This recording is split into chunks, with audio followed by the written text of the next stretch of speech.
মমতা বন্দ্যোপাধ্যায় তিনি ভবানীপুরে প্রার্থী হিসেবে মনোনয়ন জমা দিচ্ছেন। সরাসরি সেই ছবি আপনাদের সামনে তুলে ধরছি। পায়ে হেঁটে মনোনয়ন জমা দিতে পৌঁছলেন মুখ্যমন্ত্রী মমতা বন্দ্যোপাধ্যায়। মুহূর্তে মনোনয়ন জমা দিচ্ছেন মুখ্যমন্ত্রী মমতা বন্দ্যোপাধ্যায়। সেই ছবি আপনারা দেখছেন। সার্ভে বিল্ডিং এ মনোনয়ন জমা মুখ্যমন্ত্রী মমতা বন্দ্যোপাধ্যায়ের। ভবানীপুর বিধানসভা কেন্দ্র হাই ভোল্টেজ লড়াই, এবার মমতা বন্দ্যোপাধ্যায় বনাম শুভেন্দু অধিকারীর লড়াই। আর এই মুহূর্তে যে ছবি দেখছেন আলিপুর সার্ভে বিল্ডিং এ মুখ্যমন্ত্রী মমতা বন্দ্যোপাধ্যায় তিনি মনোনয়ন জমা দিচ্ছেন।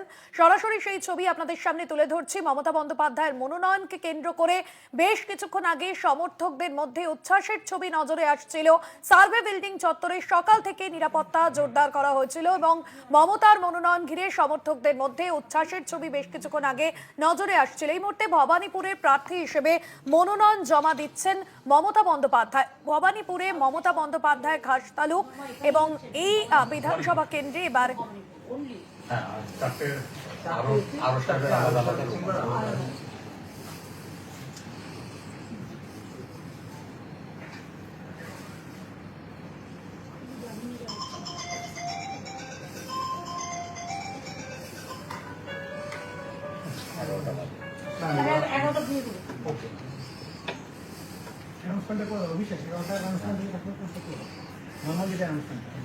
ঘোষণা শুনছেন 159 ভবানীপুর বিধানসভা কেন্দ্রের তরফ থেকে। আজ 7ই এপ্রিল 2026 বেলা 11টায় আমাদের নমিনেশন প্রক্রিয়া শুরু হচ্ছে।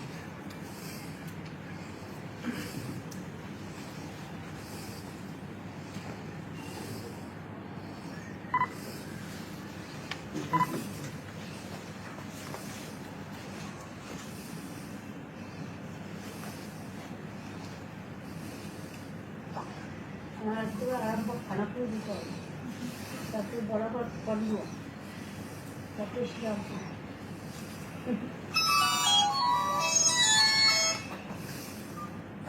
ওটা করা আমার ম্যাটার নয়, অভ্যাস হয়ে এমনিতেও নিজেরা করে আমাদের ঘরে যা বাইরে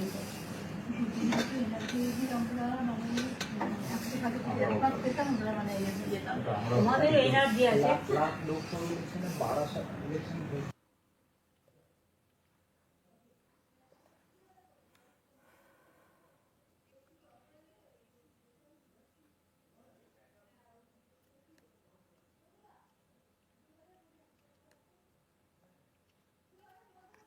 দুর্গাদাস বন্দ্যোপাধ্যায় রয়েছেন আমাদের প্রতিনিধি ফোন লাইনে। দুর্গাদাস, কি জানা যাচ্ছে? দেখো, 2026-এর যে রাজ্যের যে বিধানসভা নির্বাচন, সেই নির্বাচনে রাজ্যের তৃণমূল কংগ্রেস সুপ্রিমো মমতা বন্দ্যোপাধ্যায় অবশেষে তার নমিনেশন ফাইল করলেন বা দাখিল করলেন এই সার্ভে বিল্ডিং এতে।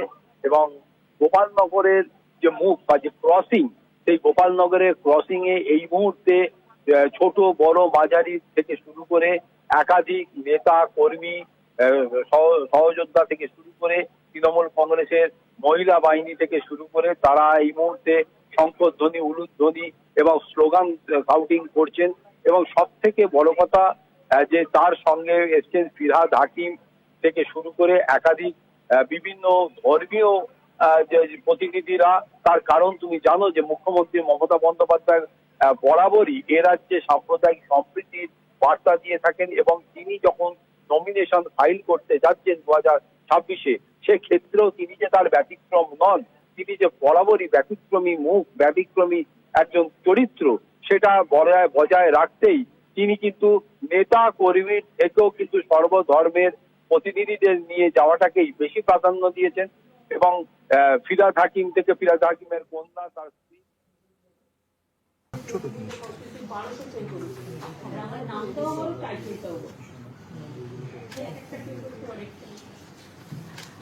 একদমই। দুর্গা, তুমি সঙ্গে থাকো। এই মুহূর্তে ছবি দেখছেন আপনারা। মুখ্যমন্ত্রী মমতা বন্দ্যোপাধ্যায় তিনি সার্ভে বিল্ডিং এ মনোনয়ন জমা দিচ্ছেন। অন্যদিকে বেশ কিছুক্ষণ আগে মিছিল করে মুখ্যমন্ত্রী মমতা বন্দ্যোপাধ্যায় এবং তৃণমূলের কর্মী সমর্থক এসে পৌঁছন। ভালো করে দেখুন, পরে কিন্তু বলবেন না যেটা হয়নি। যদি কোনো কিছু বাকি থাকে বলুন, আমি রেকটিফাই করবো। ডিস্ট্রিক্টে বেরিয়ে যাবো, হ্যাঁ আমি ডিস্ট্রিক্টে বেরিয়ে যাবো। এখান থেকে বাড়ি হয়ে যাবো, আমার একটা সিস্টেম আছে, ঠাকুরকে প্রণাম করবো।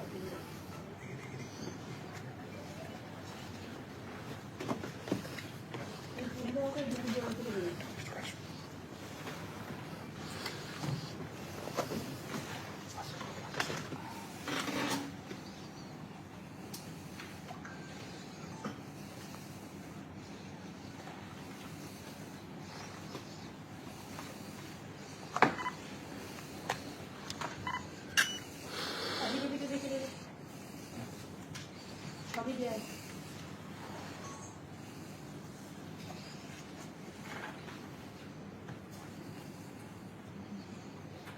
এই মুহূর্তে সেই ছবি আপনাদের সামনে তুলে ধরছি। ভবানীপুরে মুখ্যমন্ত্রী মমতা বন্দ্যোপাধ্যায়ের মনোনয়ন জমা।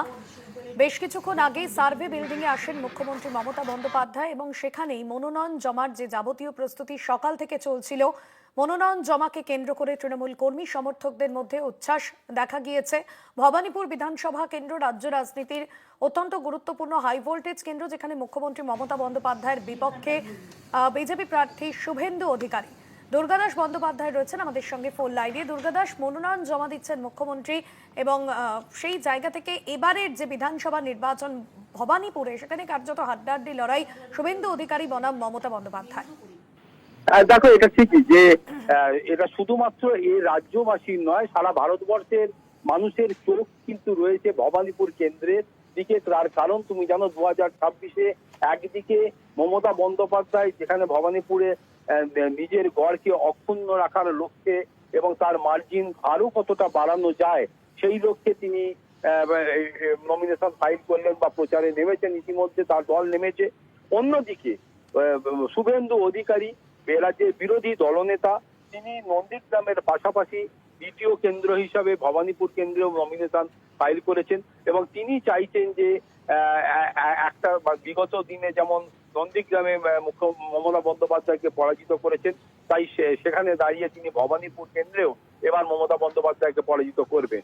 তবে সময়ই বলে দেবে যে আসল রেজাল্ট বা আসল শেষ হাসিটা কে আসে। তার কারণ এটা বলাই যায় যে ভবানীপুর কেন্দ্র কোনোদিন মুখ্যমন্ত্রী মমতা বন্দ্যোপাধ্যায়কে মুখ ফেরাননি।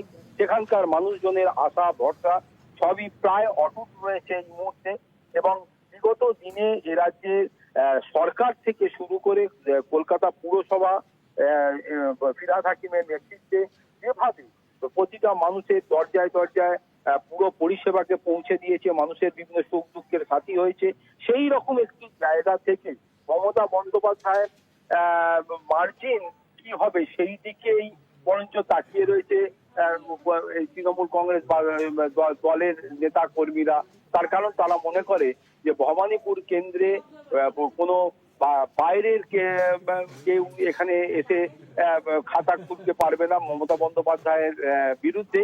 মমতা বন্দ্যোপাধ্যায় দীর্ঘদিন ধরে তার যে লড়াই সংগ্রাম, তার সাথী ছিল এই ভবানীপুর থেকে শুরু করে দক্ষিণ কলকাতার বিস্তীর্ণ অঞ্চল, আশপাশের যে সমস্ত কেন্দ্রগুলো রয়েছে। ফলে দক্ষিণ কলকাতার বুকে মমতা বন্দ্যোপাধ্যায়কে পরাজিত করাটা শুধু দুরূহ বলাটা হয়তো কম বলা হবে। সেই জায়গায় আগামী কিছুদিনের মধ্যেই ভোট শেষ হবার পর শেষ হাসি কে হাসে সেটার দিকেই এখন তাকিয়ে রয়েছে রাজ্যের মানুষ, দেশের মানুষ। তবে এটা বলা যায় যে এই 2026-এ যে নির্বাচন পশ্চিমবাংলার বুকে হতে চলেছে, 5টি কেন্দ্র শুধুমাত্র এই রাজ্যের নয়, সারা ভারতবর্ষের মানুষের চোখ যে 5টি কেন্দ্রের দিকে চেয়ে রয়েছে তার অন্যতম প্রধান কেন্দ্র হিসাবে ভবানীপুর কেন্দ্রটিকে মনে করা হচ্ছে। তার কারণ ভবানীপুর কেন্দ্রেই তৃণমূল কংগ্রেস সুপ্রিমো তথা রাজ্যের প্রাক্তন মুখ্যমন্ত্রী মমতা বন্দ্যোপাধ্যায় তিনি প্রতিদ্বন্দ্বিতা করছেন এবং তার বিরুদ্ধে আর এক হেভিওয়েট বলা যেতে পারে শুভেন্দু অধিকারী, এ রাজ্যের বিরোধী দলনেতা, তিনি প্রতিদ্বন্দ্বিতা করছেন। এখানে ত্রিমুখী চতুর্মুখী প্রতিদ্বন্দ্বিতার সুযোগ থাকলেও মূলত দুজনের মধ্যে এখানে যে প্রতিদ্বন্দ্বিতা হতে চলেছে, একদিকে তৃণমূল কংগ্রেস মমতা বন্দ্যোপাধ্যায় এবং বিরুদ্ধে বিজেপি। একদমই দুর্গাদাস, একদমই ধন্যবাদ জানাবো তোমাকে। দুর্গাদাস বন্দ্যোপাধ্যায়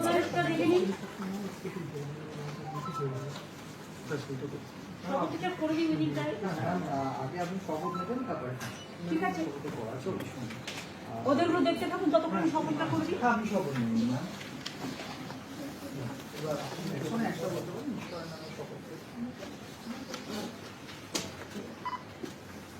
আমি মমতা ব্যানার্জি পশ্চিমবঙ্গের বিধানসভার একটি আসন পূর্ণ করার উদ্দেশ্যে মনোনীত হয়ে সত্যনিষ্ঠার সাথে প্রতিজ্ঞা করছি যে আমি বিধি দ্বারা প্রতিষ্ঠিত ভারতের সংবিধানের প্রতি সম্পূর্ণ শ্রদ্ধা ও নিষ্ঠা জ্ঞাপন করব এবং আমি ভারতের সার্বভৌমত্ব ও অখণ্ডতা রক্ষা করব।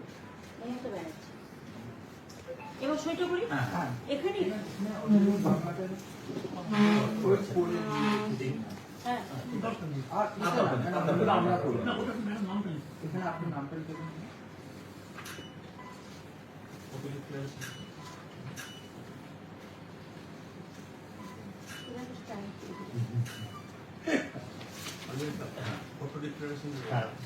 এবারে সাজিয়ে ফেলো 18 বাংলা না ইংরেজি আপনি ঠিক আছে। এটা লিখে নিন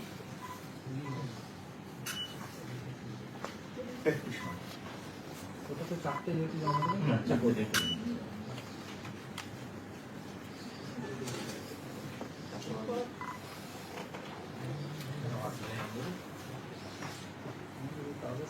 কত ডিক্লারেশন ওর সব দিক দিয়ে বলুন তিনটে হয়েছে না আরেকটা লাগবে আরেকটা লাগবে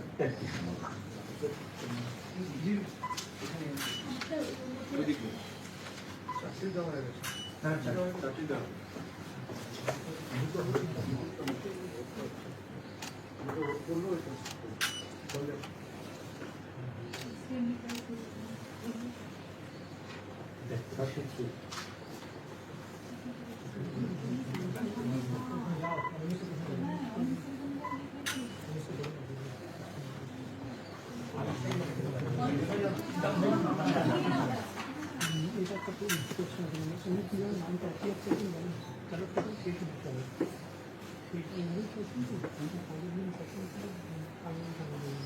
হ্যাঁ সান্ডেলটা আগে দেবো তাহলে ম্যাম আছে তাহলে যদি করবো না